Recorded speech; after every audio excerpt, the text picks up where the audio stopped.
Oh my gosh, I'm so fat today. I just do not think I look good in this shirt. My face is feeling fat. I don't even want to wear my glasses, so I'm kind of blurry vision a little bit. Actually, it's not that bad. But have you ever said those types of things to yourself? Like, why? Why do we talk to ourselves that way? We should love ourselves and we should be the nicest to ourselves before we are to anybody else. But if you're anything like me, you're super nice to everybody else. You can compliment people. You can find the best in them. You can build them up. But when it comes to yourself, you just pick.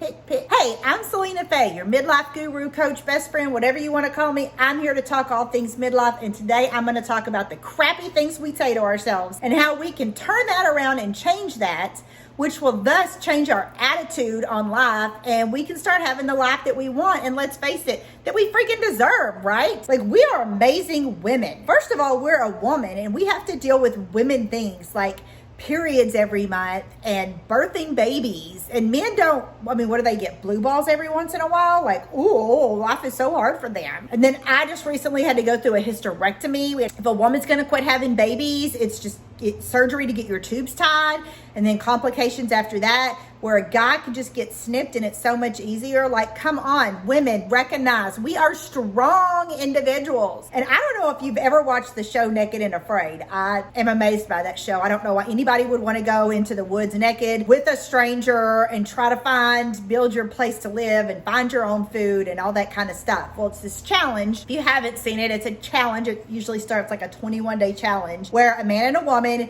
go into an area. Usually it's in the Amazon, the Louisiana swamps, in Africa. It's always different settings. They have to be completely naked, and they're given like a little satchel that has like a map and one tool, like a knife or a pot or something like that. And they are told to go off somewhere, and they have to find a spot, and they have to cut down trees and build a little place to live, start a fire, catch their own food.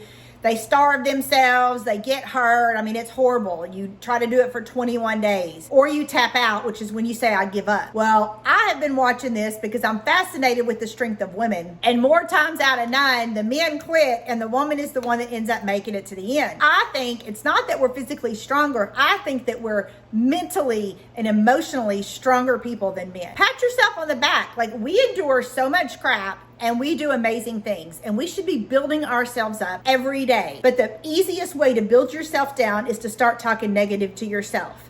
And let me rephrase that, because you don't just start talking negative to yourself right now. Most likely you started talking negative to yourself years back, because all that stuff kind of starts when we're young. Our parents or grandparents or whoever's raising you and your teachers have a huge impact in your life when you're young. And did they congratulate you? Did they tell you what a great drawing you did? When you're little and you draw the big circle and it's got stick arms and legs and 2 eyes. Did they get on to you and say, this is crappy, that's not how you do it, where's the body? Or did they congratulate you and say, way to go, that's so beautiful, and hang it on the refrigerator? Did your parents encourage you or beat you down? Because however they treated you is going to affect what you think about yourself. If you're so proud of that little drawing and they tell you it's crappy, then you're going to think that you're not good enough. I did my best on making this drawing, and my best just isn't good enough. And you're going to start thinking negative things. And the mind is just amazing. Not only does it physically control everything in the body, think internally, it controls all of our thoughts and feelings and actions, and all of that kind of plays into play. Your mind doesn't know the difference between the truth or a lie. But once you tell your mind something, it is going to look for proof that it's real. So if you do your little drawing and it's not good, and you tell yourself, well, mommy and daddy didn't think it was good enough, so it must not be good enough, and so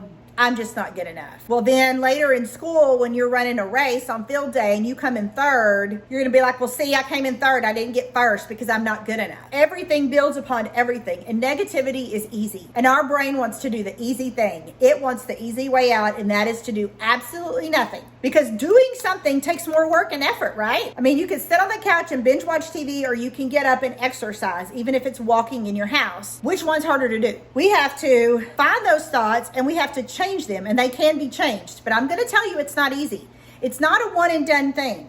It's not saying, okay, I said I'm fat, I'm never going to say I'm fat again. That's not it, because it's been ingrained into your mind. So your mind needs repetition to change it, and it needs proof to convince it that it is the actual truth. First thing you do is you have to be able to recognize the thoughts that you're having. If you think, oh, I don't ever talk to myself this way, I don't need to listen to that. I'm here to tell you, I bet you do. I bet there are things when you say I can't do something, that's kind of a negative thing. That's limiting yourself. You're telling yourself you can't do it. So now your mind is like, I can't do it. I can't do it. She said I can't do it. I can't do it. I can't do it. So now we're going to find proof that we can't do it. You know, if you're wanting to lift 40 pounds of weight, and you're like, I can't do it, then your body's gonna be like, I can't do it, I'm not even gonna try. But if you're like, I can lift 40 pounds of weight, it might take me a while to lift 40 pounds of weight, and I might have to start with just a vegetable can or a 5-pound weight, but I'm gonna work and I'm gonna work and I'm gonna do something, I'm gonna do the hard things, and then you're gonna be able to lift those 40 pounds, and then your mind is gonna be like, see, I can do it. I can do anything I put my mind to. So the first thing we have to do, we go back, is we have to recognize the thoughts that we're having. Then you've got to challenge those thoughts. You've got to say, okay, is this thought true or not? And I'm gonna tell you that about 99% of the time, that thought is not true, because it's just a thought. You know, I think I'm fat. Well, is that true? No, because who says what's fat? Maybe I weigh more than I did 10 years ago,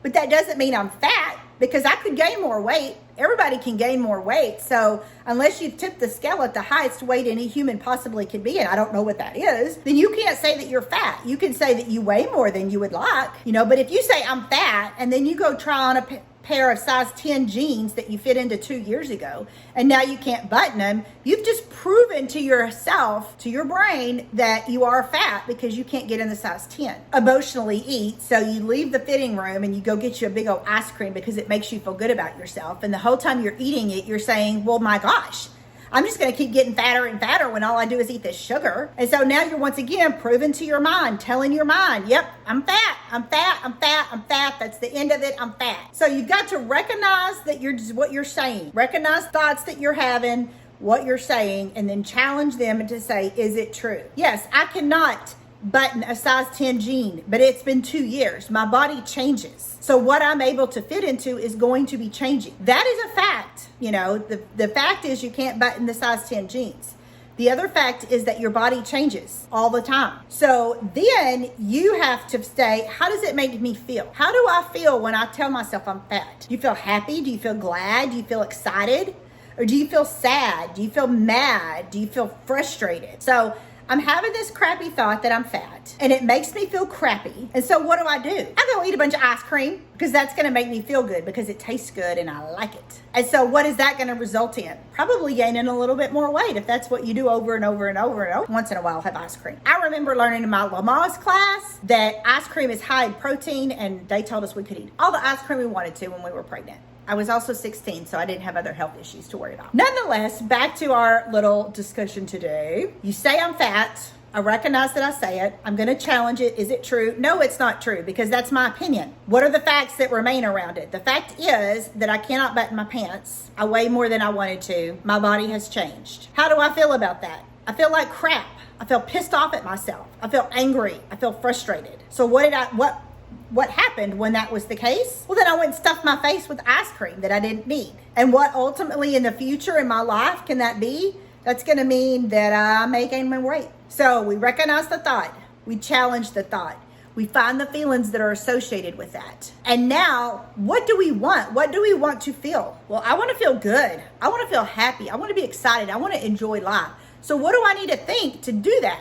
How can I change this thought of I'm fat and I'm just a horrible person? You want to make a true statement that is not hurtful. So a true statement in this situation would be, I weigh more than I would like to. I can no longer fit into a size 10, but I want to fit into a size 10 again. That is a little more encouraging. That is stating, yes, the true fact is I can't fit into my size 10 jeans. But that doesn't mean I'm a horrible person or I'm worthless or I'm no good or I'm fat or I'm bad. It doesn't change my self-worth or the value of me as a person at all. It's only my thought, because 20 other people in this world will probably tell you, you're not fat. You look great. You look good. Girl, you working it.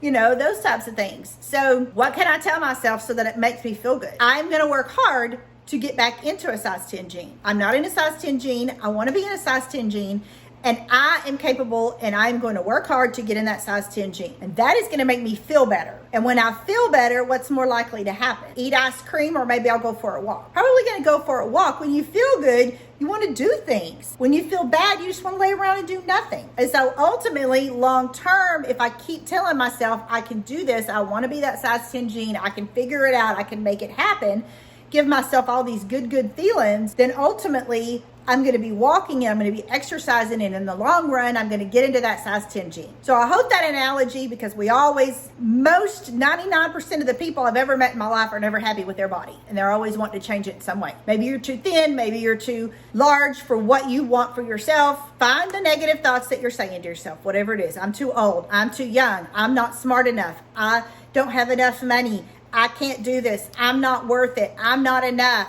Whatever those statements are that you're saying to yourself, those I am statements, you need to challenge those statements really quick, and you need to change those into a positive statement. I am statements are usually affirmations, and there are what's called affirmations, and that's where you tell yourself positive things over and over and over until it sticks in your mind, because repetition is good. Now, some people take affirmations way too far, and I'm not talking about that. I'm talking about common sense affirmations, where if you say, I can never go on a trip because I don't have any money, that is a negative thought. If you're jealous or envious of people that you see on social media that are always taking vacations and you think, I can never take a vacation, that is a negative thought. We need to change that into something else. I am capable of getting a second job so that I can take that trip. I am capable of saving more money, whatever. But if you tell yourself, I am a millionaire, that is unrealistic unless you truly are pretty close to becoming a millionaire, because your mind is not stupid and it's going to say, okay, she keeps saying she's a millionaire, but she's not a millionaire. So let's bring that one down a little bit to make it more realistic. So if you're looking at your money and you're in a bunch of debt and you tell yourself all the time, I'm a millionaire, that's a little unrealistic, and your brain is not stupid and it's not going to believe that.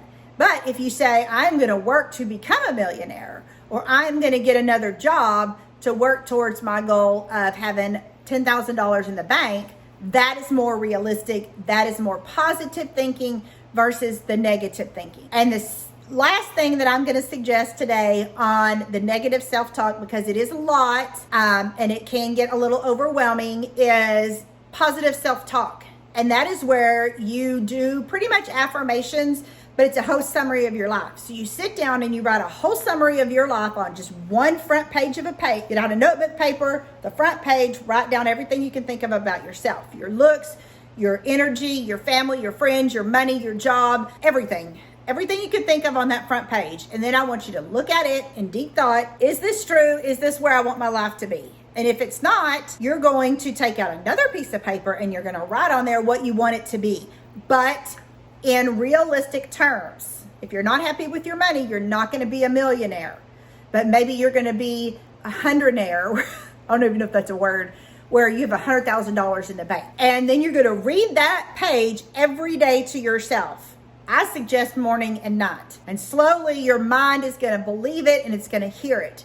I also have a course called Boost Your Confidence in 10 Minutes a Day, and I'm going to leave a link down in the description. You can go grab that course off my website, and it literally talks more in depth about this negative self-talk. And I actually have a positive self-talk recording on the last section in section 6, where all you have to do is listen to it 10 minutes every day while you're working, while you're cleaning the house, whatever you're doing, just listen to it. You don't have to even listen to it wholeheartedly, like where you're completely paying attention. You can do other things while you're listening to it, and it's just slowly ingraining in your subconscious. And within a month of listening to that every day, you are going to have more confidence in yourself. And if you don't like the sound of my voice, which I totally get, I also have it typed out that you can record it yourself and listen to yourself saying it, which is even more repetition and more proof to your brain that that is what is truly happening. Anyways, just to recap, we don't want to have negative thoughts. When we do, we want to acknowledge them. We want to challenge them. We want the truth. We want to reframe them into something that is positive but realistic. We want to tell ourselves great things about ourselves all the time, and we want to do positive self-talk. There will be links to the Boost Your Confidence in 10 Minutes course down below, along with the Good Midlife membership, which is a community of women just like yourself, where you do get access to the Boost Your Confidence in 10 Minutes course, along with so many more things. And you can have support and encouragement. And until next time, love yourself.